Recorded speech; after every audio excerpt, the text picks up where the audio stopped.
ఆదిలాబాద్ వెళ్దాం. అక్కడ ప్రతినిధి జోషి మనకి అందుబాటులో ఉన్నారు.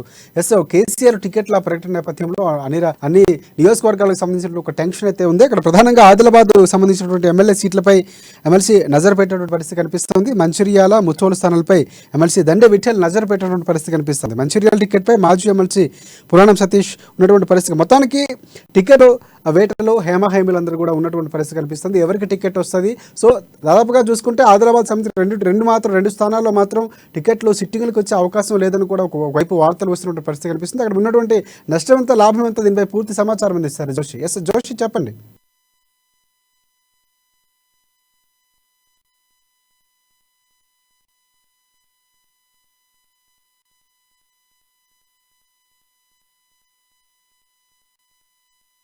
జరిగే అవకాశం ఉంది, తొలి జాబితాలో లేకపోవచ్చు అన్నటువంటి వార్తలు అయితే వినిపిస్తున్నాయి. సో అది ఎవరు ఏంటి అనేది మాత్రం కొంతవరకు రసవత్తరంగా మారుతున్నటువంటి పరిస్థితి కనిపిస్తుంది. టికెట్ల అంశానికి సంబంధించినటువంటి కేసీఆర్ ముందుంచి కూడా తనదైనటువంటి వ్యూహాత్మకంగానే మీడియాకు ఒక లీక్ ఇస్తూనే తను ఈ చేయాల్సినటువంటి కార్యాచరణ మాత్రం వెనక నుంచి చేస్తున్నటువంటి పరిస్థితి కనిపిస్తుంది. ఎందుకంటే దాదాపుగా కొన్ని లక్కీ నెంబర్స్ని అనుకున్నటువంటి పరిస్థితి, అవి కూడా చలామణిలో ఉన్నటువంటి పరిస్థితి. కానీ దానికి వ్యతిరేకంగా 2 రోజులను వార్త వస్తున్నటువంటి పరిస్థితి ఉందని ఈ రోజు నుంచి పూర్తిగా వాతావరణం మారినటువంటి పరిస్థితి కనిపిస్తుంది. సో ఈ నేపథ్యంలోనే దాదాపు 119 నియోజకవర్గాలకు సంబంధించినటువంటి నేతలు సిట్టింగ్లు ఎవరికి సీట్ వస్తుంది ఏంటి అనేది కూడా, తొలి జాబితాలో ఎంతమంది ఉండబోతున్నారు, ఎవరికి వచ్చే అవకాశం ఉంది, ఇవన్నీ కూడా తర్జన అవుతున్నటువంటి పరిస్థితి కూడా కనిపిస్తుంది. ఎస్ జోషి, చెప్పండి, ఆదిలాబాద్ సంబంధించినటువంటి పరిస్థితి ఏంటి టికెట్లకు సంబంధించి?